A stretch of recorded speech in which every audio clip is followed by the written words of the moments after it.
इसलिए civil society Modi ji से ये डिमांड करती है कि पहले वो जितना जल्द हो सके पार्लियामेंट में सेंसस अमेंडमेंट बिल लाएं और कास्ट कॉलम में सेंसस एक्ट जोड़ने का कार्रवाई पहले कर लें, ताकि लोगों को ये भरोसा हो जाए कि मोदी जी इस काम को ज़रूर करेंगे।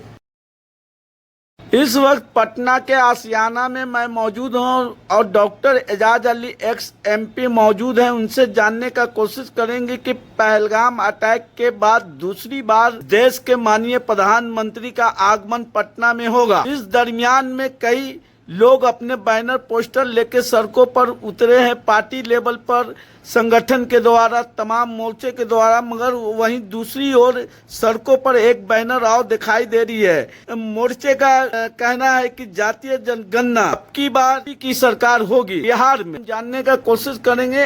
ये दूसरी बार दौरा है माननीय प्रधानमंत्री का, जहां 6 से 7 महीना बचा है बिहार का विधानसभा चुनाव। इस दरमियान में वो आ रहे हैं। आपका क्या कहना है सर इस पर? शहर में देख ही रहे होंगे कि मोदी जी के स्वागत में बहुत से बैनर और पोस्टर लगे हुए हैं। उसमें आप खुद देख लीजिए कि कैसे बैनर पोस्टर लगे हुए हैं। लेकिन उसी बीच कुछ बैनर ऐसे भी लगे हुए हैं जो सिविल सोसाइटी की तरफ से पेश किया। ये जातिगत जनगणना मोर्चा है, इसने पेश किया है, जो आम पब्लिक को रिप्रेजेंट करता है।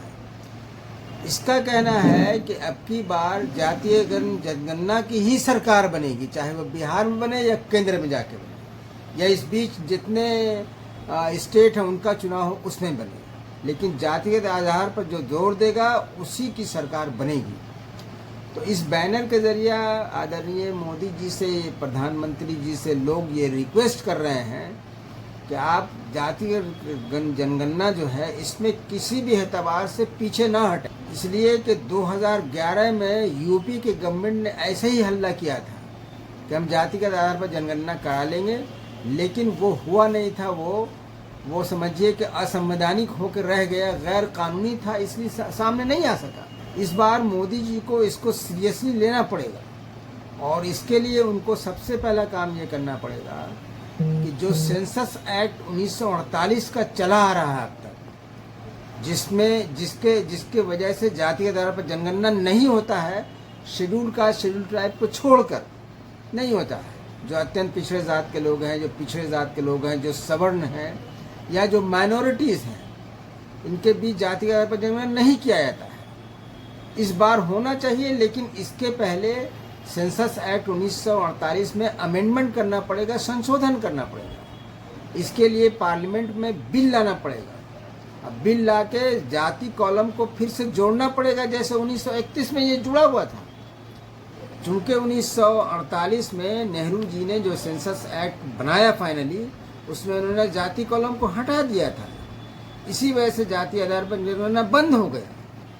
अब यह है फिर से उसको चालू करने के लिए जो मोदी जी ने कदम उठाया है, उसमें सबसे पहला ये काम करना होगा कि सेंसस अमेंडमेंट बिल लाना पड़ेगा और जातिगत कॉलम को सेंसस एक्ट 1948 में जोड़ना पड़ेगा। और तब जाके जो नया सीए बनेगा, सेंसस अमेंडमेंट एक्ट जो बनेगा, जिसमें जाति का भी कॉलम रहेगा, तभी जातिगत जनगणना हो सकती है।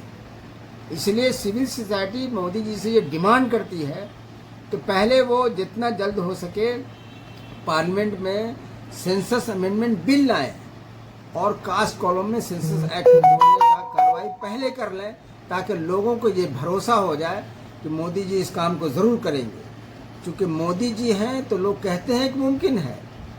यूपी के गवर्नमेंट में चूँकि ऐसे ही हवाई हुआ था, जिसके वजह से सेंसस जो कास्ट वाइज सेंस का था वो हवा बन के रह गई, खाली पॉलिटिकल स्टंट बन के रह गए। इसलिए ऐसा इस बार नहीं होना चाहिए और हमें उम्मीद है कि मोदी जी ऐसा नहीं करेंगे। कल उनका पटना जो भाजपा कार्यालय वहां प्रोग्राम है, उसके बाद से वह परसों शायद वह रोहतास जिला में रहेंगे। हम चाहेंगे कि सर रोहतास जिला वो भी जा रहे हैं, तो वहाँ एक जनसभा को संबोधित करेंगे। तो आपका रोहतास जिला पे क्या कहना है? जो पैगाम सिविल सोसाइटी को देना है इनको जातिगत जनगणना पर, वो तो यहाँ पैगाम मिल ही रहा है इनको, और इसी पर इनको करते हुए वहाँ जो भी भाषण दें उसमें इनको जातिगत जनगणना पर का भी तस्करा करना चाहिए। इसलिए कि ये सरकार है आज सरकार ने फैसला लिया है, किसी पार्टी के फैसले पर हम नहीं जाना। चूंकि एनडीए ने फैसला लिया है, मोदी जी ने अपना फैसला लिया है, इसलिए इनको कराना होगा। और एनडीए की जो अभी मीटिंग हुई थी उसमें ही फैसला हुआ। इसी बात को मोदी जी को चाहिए कि वो भाषण में भी पेश कर दें,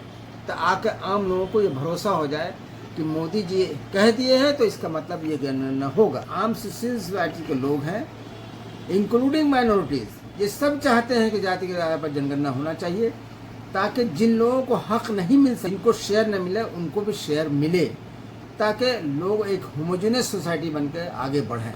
अच्छा, बिहार में डबल इंजन की सरकार है सर, लगातार अल्पसंख्यक के साथ मॉब लिंचिंग होता है, दलितों के साथ हो जाता है, इस पर गूंगी बैरी बनी हुई है सरकार। मॉब लिंचिंग का हादसा इधर बढ़ गया है। हालांकि सरकार ने जो नया भारतीय न्याय संहिता बनाया है, बीएनएस, उसको 103 नंबर 2 पर यह कानून है मॉब लिंचिंग के खिलाफ, ये भारत सरकार ने ही बनाया है। आपके माध्यम से हम मोदी जी से ये भी दरखास्त करेंगे, केंद्र सरकार से दरखास्त करेंगे कि मॉब लिंचिंग के खिलाफ जो कानून बना है उसको मजबूती से लागू करें और उस पर सख्त कार्रवाई लिया जाए, ताकि ये इनह्यूमैन काम है, ये गैर इंसानी जो हरकत हो रही है पूरे देश में बहुत जगह पर हो रही है, उस पर बढ़िया से रोक लगे। चूंकि ऐसा होने पर देश का रुसवाई होता है विदेशों में। अच्छा, एक चीज और देखना चाह रहा है कि सर कि जिस तरह से माननीय प्रधानमंत्री जब चुनाव नजदीक आता है तो लगातार बिहार का दौरा पे दौरा करते हैं, मगर ये समझ में नहीं आता है कि बिहार वासियों को अब तक मिला क्या। 20 सालों से लगातार सरकार, मगर 17 सालों से डबल इंजन की सरकार है, आपने बिहार को बदहाली के हालात में पहुंचा दिया। ये बिहार के लोगों का कहना है, शिक्षा में, स्वास्थ्य में, रोजगार में, बेरोजगारी में, अर्थव्यवस्था में, पलायन में, चीनी मिल स्टार्ट नहीं हुआ, एक इंडस्ट्री नहीं लग पाया, तमाम बुनियादी जो समस्या है बिहार में वो लगातार बना हुआ है सर, इस पर आपका क्या कहना है? जो लोग ऐसी बात करते हैं वो राजनीति से प्रेरित होकर बात करते हैं। आज जो लोग भी बिहार आते हैं बाहर से, तो उनको साफ नज़र आता है कि बिहार का चेहरा बिल्कुल बदल गया। और हम तो कहेंगे कि नीतीश कुमार मुख्यमंत्री जो हमारे रहे, उन्होंने तो बहुत मेहनत से बिहार को सजाया है। बहुत सारी चीज़ें हैं, जैसे कि अफसरों का करप्शन बहुत बढ़ गया। पहले लोग जनप्रतिनिधि लोग करप्शन करते थे और काम भी नहीं होता था। अब यह है कि अफसर लोग करप्शन करते हैं लेकिन काम होता है, काम तो नज़र के सामने है। और जहाँ तक शिक्षा और रोटी का सवाल है, तो शिक्षा के मामले में एनडीए की सरकार शिक्षा को डीप रूट में ले जाने की कोशिश की है, घर घर में शिक्षा देने की कोशिश की है।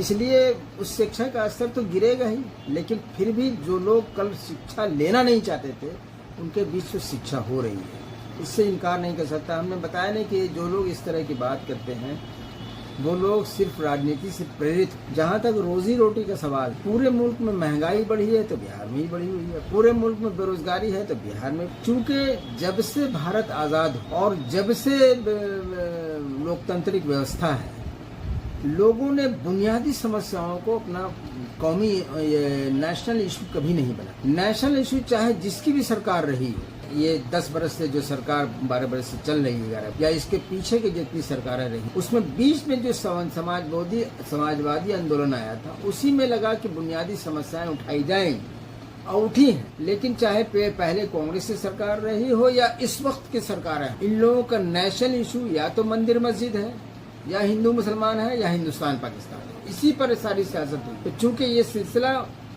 75 बरसों से चला आ रहा, इसलिए इस पर आज तक ब्रेक नहीं लगा।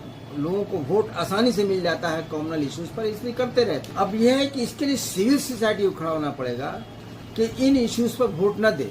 जो लोग मंदिर मस्जिद करें, जो हिंदू मुसलमान करें, जो हिंदुस्तान पाकिस्तान करें, उनको वोट न दें, बल्कि उसी को वोट दें जो रोजी रोटी की बात करे, जो महंगाई की बात करे, जो बेरोजगारी खत्म करने की बात करे, जो बाढ़ और सुखाड़ पर कंट्रोल करने की बात करे, जो जमाखोरी या मुनाखोरी पर रोक लगाने की बात करे, जो शराबखोरी पर रोक लगाने की बात करे, उसको वोट दें। इसके लिए सिविल सोसाइटी को खड़ा करना पड़ेगा। पॉलिटिकल लोगों का ये एम होता है कि उनको जितना आसानी से वोट मिल जाए वो लेने के लिए इशू को उठाते। इसलिए इन सब चीज़ों पर रोक लगाने के लिए सिविल सोसाइटी को खड़ा होना पड़ेगा, वरना पॉलिटिकल पार्टी तो जो 75 बरस से चला आ रहा फॉर्मूला उसी पर चलेगी। क्या नाम हुआ सर? मेरा नाम डॉक्टर एजाज अली है। हम पूर्व सांसद हैं पटना के राजा बाजार